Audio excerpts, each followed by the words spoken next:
긴장을 너무 많이 하고 손이 땀이 흠뻑 젖을 정도로.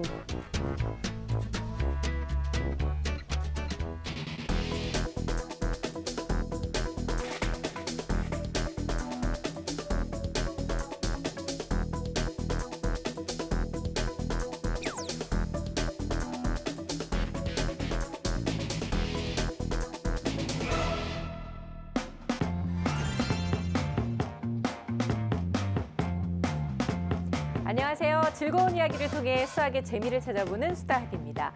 고3 수험생들에게 수능 시험이 끝나고 나면 무엇을 제일 먼저 하고 싶은지 설문조사를 했는데요. 많은 학생들이 아르바이트를 첫 번째로 꼽았다고 합니다. 하긴 어렸을 때 생각해 보면 정말로 빨리 어른이 돼서 아르바이트해서 용돈 모아서 엄마한테 효도해야지 뭐 이런 생각했던 것 같기는 한데요. 정말 얘기만 들어도 좀 가슴 설레기도 하고 옛날 생각도 나거든요. 김희진 선생님은 어떠셨어요? 네, 저도 옷 한 벌 사입어보겠다고 이제 서빙 아르바이트 면접 봤던 기억이 나거든요. 옷 한 벌 입겠다고요? 근데 예나 지금이나 이렇게 별 차이는 없는 것 같아요. 네. 실제로 조사해본 결과 아르바이트 중에 가장 하고 싶은 1위가 바로 음식점이나 패스트푸드 이렇게 서빙이 나왔다고 합니다. 그리고 또 그 외에 뭐 PC방이나 편의점 매장 관리라든지 영화관 서비스 뭐 이런 다양한 직종들이 나왔다고 하는데요.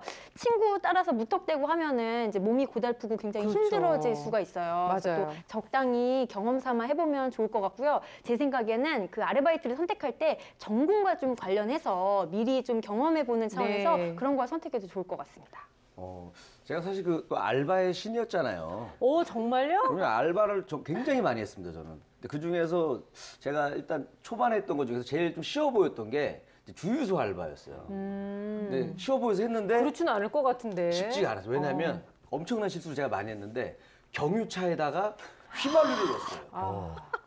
그다음에 그 용달차 있어요. 용달차는 이 알에 달렸어요, 기름통이. 네. 근데 기름을 넣고 제가 그걸 뚜껑을 안 닫아줘가지고 오르막 올라가면서 기름이 흘러갖고 미끄러져서 뒤에 차를 받았대요. 나도 그거 물어주고 하다 보니까 2주를 했는데 마이너스 10만 원이었어요. 그 아니 당시에. 10만 원이면 진짜 적은 거다. 싸게 막은 건데도 네. 그렇게 했는데도 그러니까 생각보다 아르바이트가 쉽지가 않다. 맞아요. 어렵다. 꼼꼼하게 준비하고 해야 된다는 걸 제가 몸으로 보여준 겁니다. 근데 아이들 같은 경우에는 지금까지는 계속 학교에만 있다가 굉장히 안전한 장소에만 있다가 갑자기 뭔가 좀 새로운 환경에 가게 되면 돌발 상황이나 위기 상황을 겪게 될 수도 있잖아요. 좀 뭔가 꼭 당부 얘기를 해줘야 될 것 같아요, 어른으로서. 그러니까 생각보다 위험한 아르바이트도 많이 있을 수 그렇죠. 있고요. 왜냐하면 그게 배달이다 그런 경우에는 굉장히 위험할 수도 있고 또 그 부모님하고 상의 안 하고 했을 때 이상한 오해 같은 것도 생길 수 있기 때문에 기본적인 그 상의는 하는 게 의미가 있을 것 같고요. 그럼에도 불구하고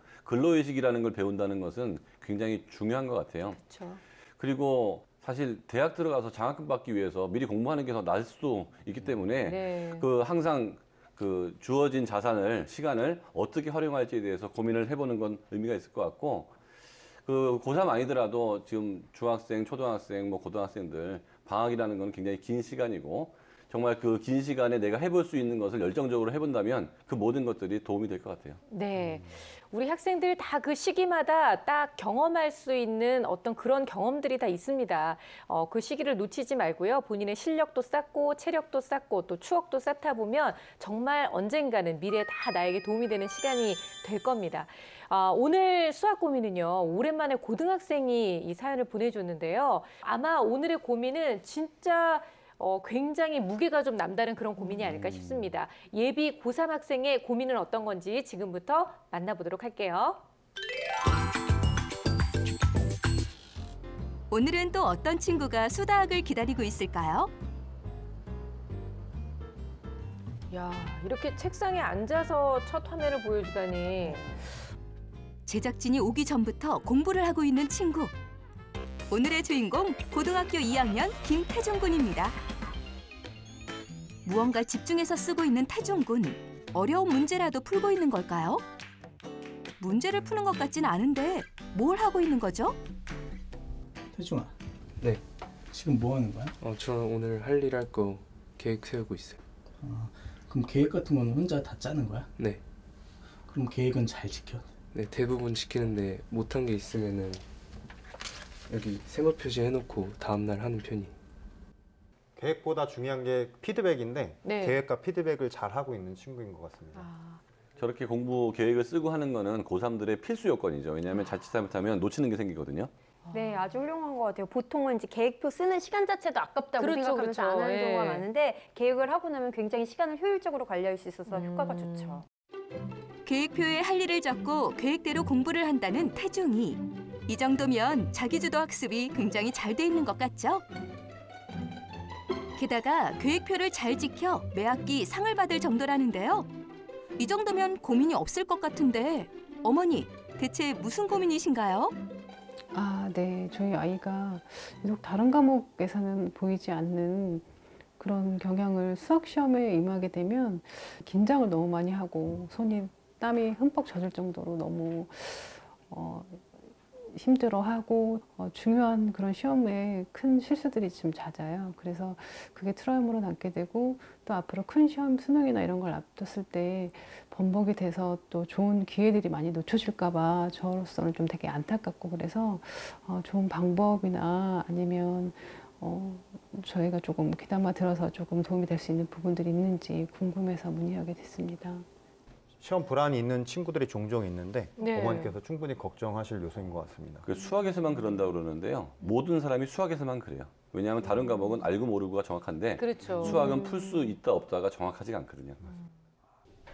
때는 1년 전 어느 날 학교에서 수학 시험을 보고 돌아온 태중이.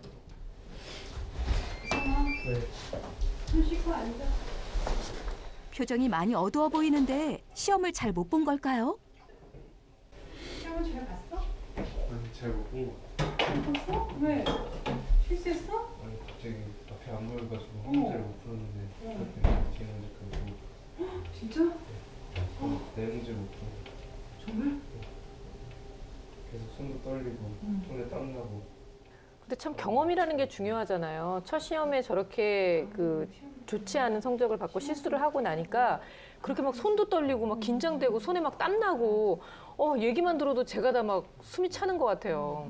이 아이하고 저하고 되게 비슷한 것 같은 게 제가 2학년 1학기 때 시험 불안이 한번 딱 왔었거든요. 딱 수학에서. 네. 이따가 방법을 알려드릴게요.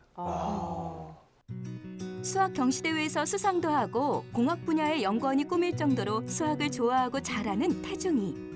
그런데 어떤 이유로 시험을 볼 때 긴장을 하게 된 거죠? 그러니까 모의고사 같은 경우는 이제 100분인데 저 내신이랑 비슷하게 못 푸는 문제가 생기는데 근데 시간이 충분하니까 다시 볼 수 있는 기회가 있어서 할 수 있는데 저희 학교 시험은 60분이고 또 생각보다 어려운 문제가 많이 나오고 긴 문제도 많이 나와서 더욱더 긴장되는 것 같아요. 그리고 모의고사는 성적표에 들어가지가 않고 내신 결과는 성적표에 들어가니까 그게 더 신경 쓰여서 그런 것 같아요. 근데 확실히 그 모의고사는 아까 전에도 뭐 덜 떨린다고 그러더니 확실히 성적 1등급으로 그렇죠. 잘 나와요. 네. 네. 지금까지 본 모의고사에서는 대부분 1등급을 받고 있다는 태중이. 그러나 긴장 때문에 내신을 망칠까 걱정이 많다고 합니다. 다시 공부를 하고 있는 태중이. 이거 민성원 선생님 싫어하시는 건데 공부할 때 괜히 와서 뭐 먹을 거 주지 말라고. 그렇죠. 별로 도움 안 되는 겁니다. 그나마 물은 괜찮아요. 근데 태중이는 역시 다르네요. 딱 진짜 물 한 모금만 먹고 바로 다시 공부로 돌아가니까 집중력이 있어요. 1시간이 넘도록 엉덩이 한번 떼지 않는 모습. 이것 지켜보는 제작진이 오히려 지칠 것 같은데요. 순간 무언가 고민을 하는 듯 자세를 바꾸는 태중이. 고민을 하네. 좆대가 공부하는 거예요. 그쵸. 쉽게 푸는 거는 그냥 확인만 하는 거고요. 태중아, 네. 뭐가 잘 안 돼? 이게 정적분 관련된 문제인데 어떻게 풀어야 되는지 방법을 잘 모르겠어요. 어떤 점이 어려운 거야? 일단은 여기 함수를 알려줬는데 이 모양은 비슷한데 어떻게 활용해야 되는지를 잘 모르겠어요. 모르는 문제는 선생님들께 물어보거나 친구들과 함께 해결한다는 태중이. 그렇다고 해도 잘 안 풀리는 문제들은 있다고 합니다. 과연 태중이는 또 어떤 문제들이 어려운 걸까요? 일단은 확률과 통계 부분에서는 순열이나 또 아니면 미적분이면은 함수 관련해서 적분, 미분 쪽이 약간 어려운 것 같아요. 근데 그 중에서도 현재 가장 어려운 거는 적분인데 적분에서도 이렇게 치환 적분이나 부분 적분 하는 게 어려운데 치환 적분 같은 경우에는 어떤 부분을 치환을 해야 효율적으로 풀 수 있는지를 아직 잘 숙달되지가 않아서 그게 많이 헷갈리는 것 같아요. 그리고 수능이 1년도 안 남았는데 이런 제가 가진 문제점을 어떻게 해야 더 효율적으로 해결할 수 있는지 그런 점이 궁금해요. 고민이 진짜 많나 봐요. 그리고 사실은 저 정도 실력이면은 이제 뿌듯해 할 만도 한데 네. 이게 유난히 또 불안감이 좀 그러게요. 많은 것 같아요. 전반적으로. 왜냐하면 이리 씨 같은 경우는 뭐 5문제 맞으면 좋지만 저 친구는 한 문제 틀리는 게 괴로운 친구이기 때문에 한 문제 맞추려고 저 불안하는 거죠.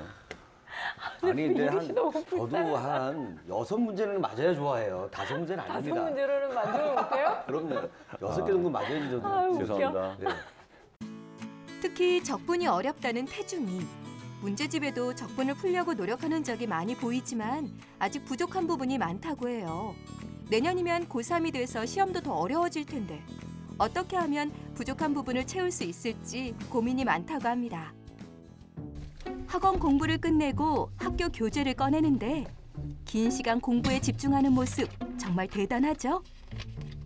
그런데 아무리 수능을 대비하는 고2라고 하지만 지금 푸는 문제들은 척 보기에도 굉장히 어려워 보이는데요. 태중아, 문제가 많이 어려워 보이는데 네, 어려워요.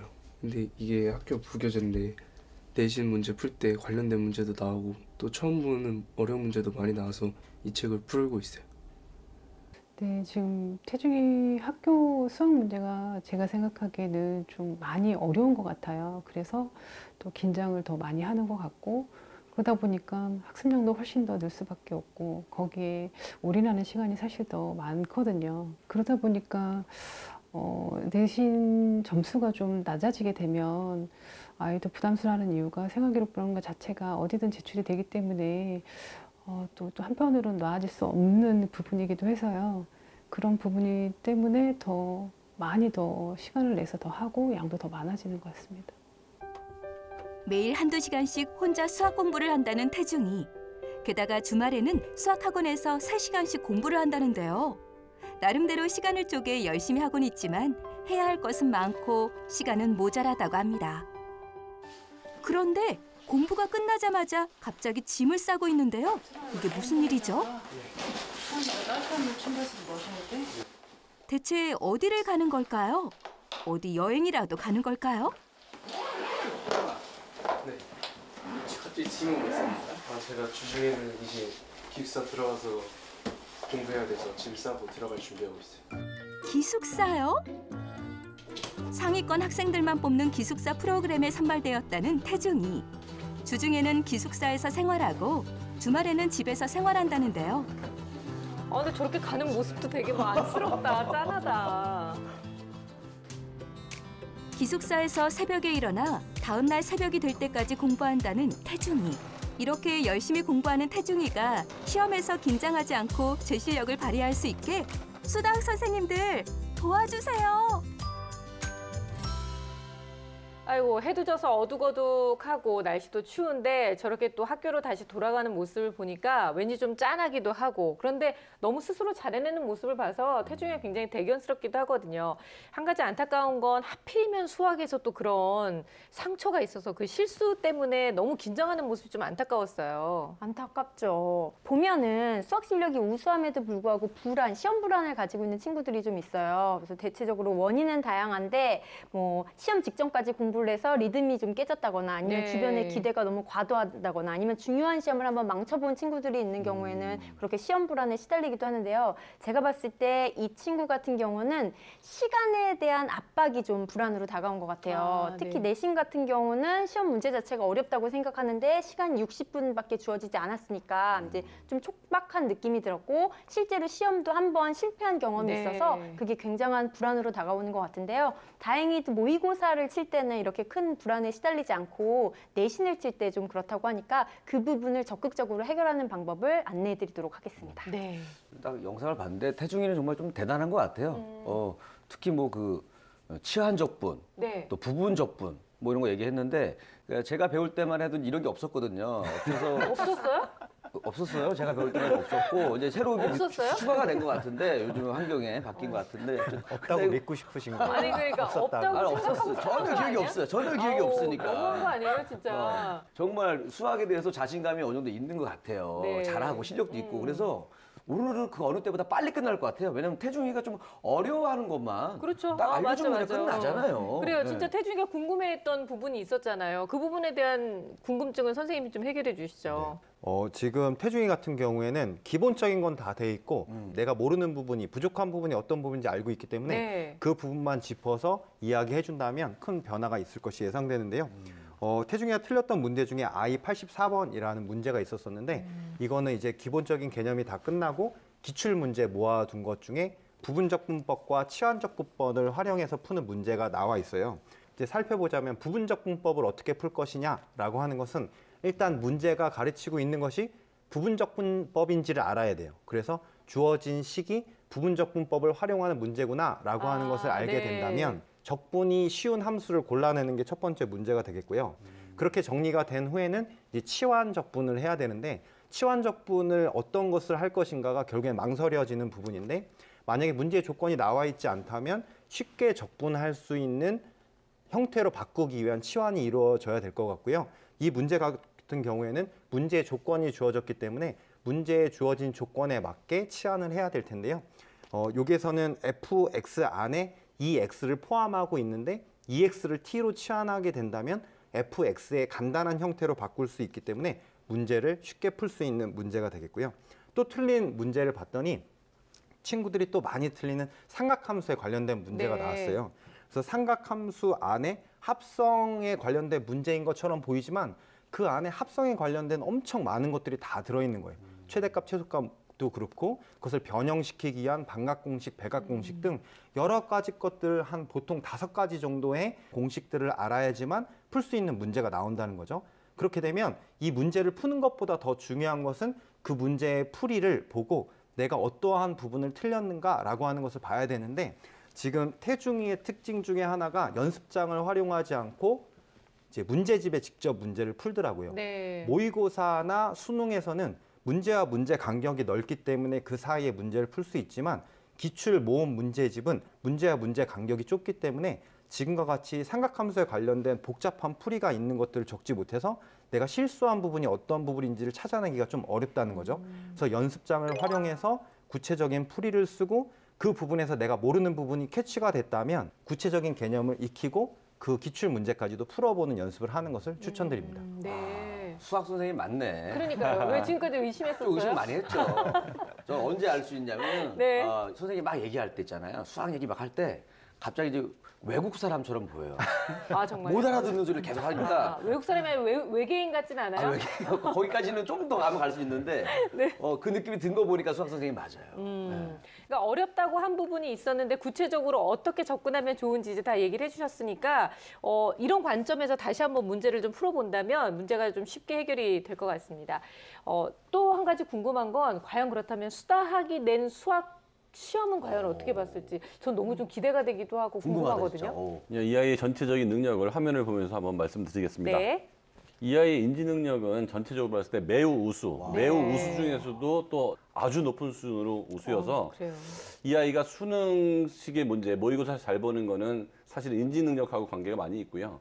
그 다음에 학교 내시는 습관이나 전략하고 관계가 많이 있거든요. 그래서 수능 스타일의 문제를 더 잘 풀 수 있는 게 이 아이의 이제 두뇌와 맞게 보일 수가 있고요. 네. 전체적으로 다 좋기 때문에 어느 게 특히 더 좋다고 얘기할 수 없을 정도로 다 좋고, 그 다음에 약점이라고 돼 있지만 상대적으로 약점이지 그거조차도 그렇죠. 보통 예. 아이들보다는 월등히 높은 수준이어서 공부하는 데는 최적의 머리를 갖고 있고요. 그다음 좌우의 불균형도 전혀 없습니다. 그리고 스스로 공부하는 습관도 너무 잘 돼 있고요. 그 다음에 수학 성취도 평가를 보면 갑자기 본 시험인데도 후행 한 80%, 현행 90%, 전체로 85%인데 이 아이의 수능과 비교해 보면은 다소 낮은 점수고, 그렇죠. 네. 일반적인 아이들 기준으로는 꽤 이것도 높은 성적이라고 볼 수 있습니다. 그렇군요. 좀 아쉽네요. 그러게요, 나는 예. 태중이가 최초로 만점 진짜 나올 줄 100 나올 줄 알았더니 그죠. 좀 실수를 많이 한 것 같아. 모의고사 1등급 받는 거 보면 80점은 좀 약간 실망스럽기도 한데 역시 이것도 좀 긴장을 해서 그랬을까요? 네, 사실은 가지고 있는 실력에 의해서 실수가 좀 많이 나왔어요.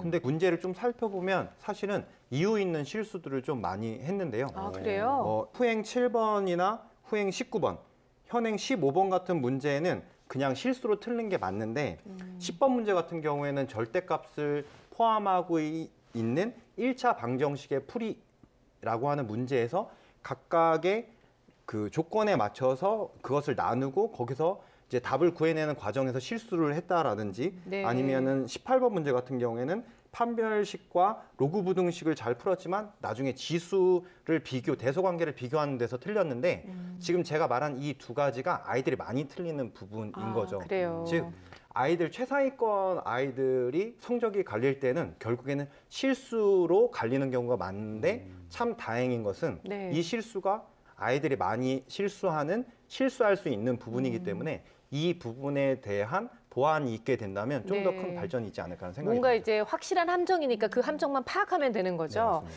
특히 계산 실수 같은 경우는 이제는 정말 해서는 안 되는 시점이니까 계산 실수는 하지 않도록 꼭 본인이 기억을 좀 해놨으면 좋겠습니다. 이제 방학 지나고 나면 정말 고3 가장 중요한 1학기 중간고사, 기말고사가 있으니까 좀 철저히 준비했으면 좋겠는데요. 제일 큰 고민은 이 시험 때문에 나타나는 이 불안감이잖아요. 이걸 좀 어떻게 해결을 해줘야 될 것 같아요. 이제 그거를 이제 해결하는 방법이 있죠. 아니 특히나 수학에 네. 대한 불안감이 전혀 없잖아요. 그냥 수학을 놨잖아요. 그렇죠. 근데 그런 사람으로서 얘기해 주는 게 되게 도움이 많이 될 것 같아요. 저한테 해답을 찾을 수가 있습니다. 그러니까, 네. 뭐냐면은 너무 잘하다 보니까 실수하는 것 때문에 너무 민감해지는 거예요. 그렇죠. 근데 조금 그 주변에 보면은 저처럼 노네들이 있어요. 수학을 노네들을 만나야 돼요. 걔네들의 그런 여유를 배워야 돼요. 그러니까. 그 멘탈, 네. 강한 멘탈. 전혀 흔들리지 않고 조금 성적 떨어지는 친구들하고 좀 어울리면서 네. 그 친구들이 그 시험에 그 임하는 자세 있잖아요. 요런 걸 좀 배워야 돼요. 그러니까 네. 이리 씨를 어떻게 한번 만나게 할까요? 선생님 어떻게 생각하세요? 잘 갔다가 못 갔다 하는 것 같은데 이거는 뭐 전혀 맞는 방법이 아닌 것 같고요. 네. 아까 제가 말씀드렸지만 저도 같은 경험을 겪었다고 그랬고 네, 저는 2학년 때 맞아요. 그걸 완전히 극복을 했는데 고2 딱 올라가면서부터 저는 극심한 불안이 나왔는데 오, 진짜요? 정말 머리가 딱 굳어요.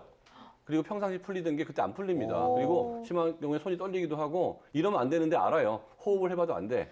그래가지고 저는 여름방학 때 완전 고쳤거든요. 어떻게 해요? 어마어마하게 공부를 하면 돼요. 그러니까 이게 몇 문제에서 항상 그게 걸리는데 최상위권은 다 맞고 싶은데 하나 틀리는 것 때문에 기분이 엄청 상하거든요. 근데 유형 문제가 많고 그다음에 최상위권 유형 문제들도 있잖아요. 아주 어려운 문제들. 그래서 처음에 그게 응용 문제라고 생각을 했었는데 그것도 어마어마하게 많이 풀어보다 보면 자동화가 될 수 있거든요. 그러니까 수학이 어느 정도 올라가면 혼자 공부할 때는 사고력인데 그때는 시간이 얘도 얘기한 것처럼 시간이 작기 때문에 못 풀었다는 거잖아요. 시간 2시간, 3시간 풀면 풀 수 있단 말이죠. 근데 숙달을 하지 않으면 그 어려운 문제를 빨리 풀 수가 없는 상태예요. 그래서 아주 어려운 심한 문제도 유형별로 나눠서 풀다 보면 아 옛날에는 이게 완전 응용 문제인 줄 알았는데 응용도 유형이 있구나. 그걸 깨닫게 될 것 같고요. 네, 두 번째는 이 아이가 틀린 문제의 원인을 자기가 어느 정도 파악을 하고 있고 네. 뿐만 아니라 그 유형이 사람들이 많이 틀리는 그 함정에서 같이 빠지는 거거든요. 그런 거는 이 학교의 선생님께서 충분히 그걸 도와줄 수가 있어요. 그러니까 틀리는 문제들의 유형을 가져가서 선생님한테 가져가서 반드시 클리닉을 받을 필요 있어요. 네. 안 그러면 계속 그 유형에서만 같은 실수가 반복되거든요. 그래서 그 부분만큼은 클리닉을 받고 나면 그 두 가지. 한 가지는 아주 심한 문제를 여러 번 반복해서 내 걸로 만들 것. 두 번째는 틀린 문제가 있다면, 자꾸 틀리는 문제가 있다면 그 부분은 혼자 해결하려고 하지 말고 선생님한테 가서 해결책을 얻고 나면 이 아이는 두 가지에 있어서 문제점이 없어지거든요. 네. 그러면 이 불안 증세가 깜짝같이 없어지고요. 그다음부터는 나를 괴롭혔던 수학이 나를 도와주는 수학으로 바뀝니다. 자신감을 이제 회복해라 이런 네. 말씀이신데요. 김진 선생님은 좀 어떤 조언해 주실까요? 저는 이제 모의고사에 대해서는 그렇게 큰 불안이 없는데 내신에 대해서 시험 불안이 이제 많잖아요. 내신 같은 경우는 실력도 중요하지만 속도도 관건이에요. 그러다 보니까 60분 내에 시간을 충분히 주면은 다 풀 수 있는데 60분이라는 시간이 압박으로 다가왔던 거죠. 그래서 일단은 선생님들이 시험 출제 방식이나 그런 유형을 바꾸실 리는 없기 때문에 지금까지 접해왔던 그 학교 내 내신 유형 시험을 잘 접해서 실제로 타이머를 정해서 60분 내에 안에 그 문제수만큼 정해서 그렇죠. 예. 이제 휴일이나 또는 방학 때 풀어보는 연습을 하는 거죠. 그리고 또 문제 유형별로 시간을 재는 거예요. 그래서 가장 나에게 시간을 많이 잡아먹는 유형, 많이 잡아먹는 문제가 뭔지를 파악을 해서 그 부분의 시간을 단축하는 방향으로 공부를 하는 것도 또 좋고요. 매일 하루에 10분 정도씩 시간을 정해주고 문제수 4문제씩을 푸는 연습을 해서 시간에 대한 관리, 시간에 대한 자신감을 네. 먼저 회복을 한다면 시험 불안을 회복할 수 있을 것 같습니다.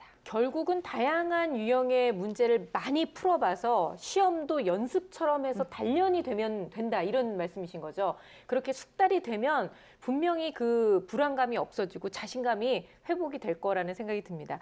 자, 수능이 걱정된다는 얘기도 어머님이 해주셨어요. 사실 이제 진짜 1년밖에 남지 않아서 이 부분에 대한 조언도 좀 필요할 것 같은데요. 일단 수능도 걱정되겠지만 이제 마지막 3학년 1학기가 남았잖아요. 네. 그래서 지금 대부분의 학생들이 내신 성적이 안 나오는 학기가 1학년 1학기, 아직 중학교에서 고등학교 올라온 다음에 뭘 어떻게 해야 될지 그렇죠. 모를 때, 3학년 1학기는 이제 정시로 돌아서서 난 내신은 관리 안 하고 오로지 수능만 갈 거야. 이런 아이들이 또 나타나기 시작을 하거든요. 그래서 3학년 1학기 같은 경우에는 정신을 바짝 차리면 2학년 2학기보다 내신 성적을 잘 받을 수 있는 가능성이 있어요.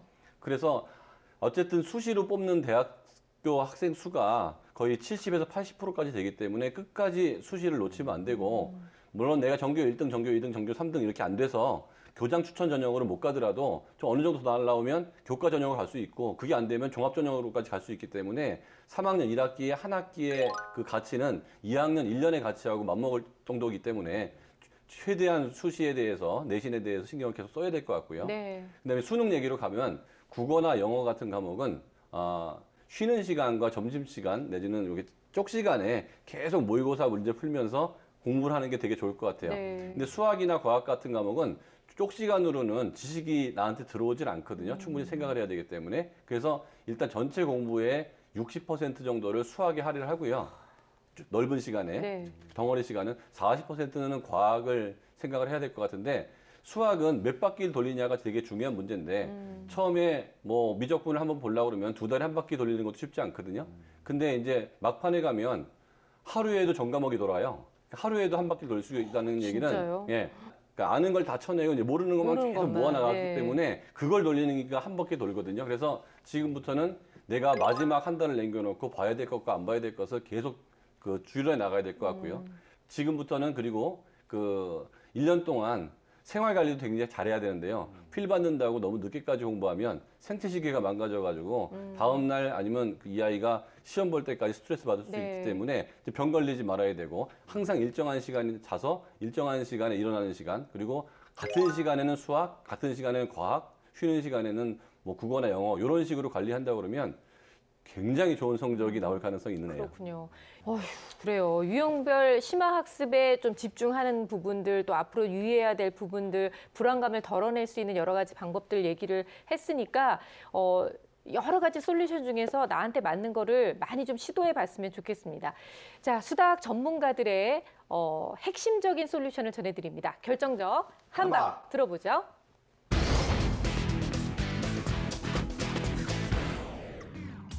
네, 제 결정적 한방은 타이머입니다. 쉼 없이 공부하기보다는 타이머를 이용해서 문항당 풀이 시간을 체크해서 풀이 시간에 대한 자신감을 획득하길 바랍니다. 제 결정적 한방은 한 달 노트입니다.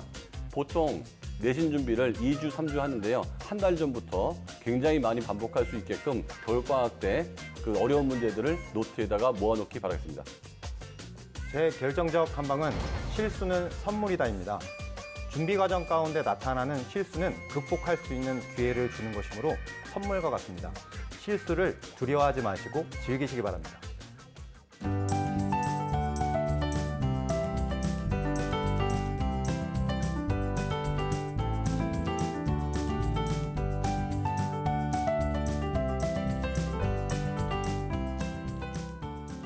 자, 이리 씨의 결정적 한방 오늘도 좀 기대해봐도 될까요? 네, 제 결정적 한방은 바로 이겁니다. 이거. 뭐야 이거? 이거 뭐예요? 이게 지금 아로마 오일이에요.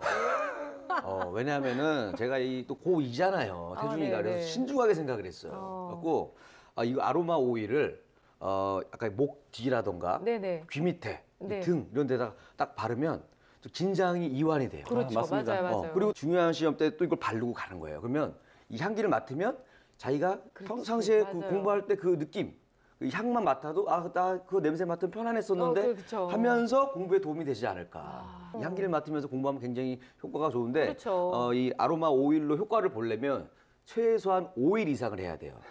그래서 5일입니다.